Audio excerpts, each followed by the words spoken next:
Welcome to SketchUp Fundamentals. At Expertizer Academy, we proudly present you SketchUp Fundamentals tutorial. In this tutorial, we will actually see starting from basic navigation to creating basic simple primitive shapes to more complex 3D models and who it should be used for.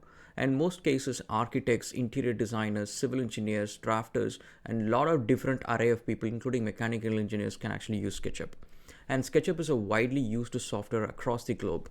The reason being is there is a free web version which makes a lot of engineering and small business and consulting companies to use SketchUp without paying any money.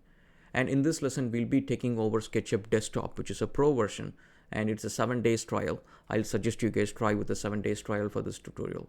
And once you guys finish the fundamental tutorial, go through practicing some more exercises using SketchUp, and then also we'll be doing an advanced course later down the track. So my suggestion, if you're a civil engineer, architect, facade, or mechanical engineer, if you do any of these things, I would suggest studying SketchUp, and there is a free web version. You can keep practicing using that as well. So welcome to the tutorial and stay tuned. I'm Raghulan Gauthaman. I'm your trainer for today. Thank you.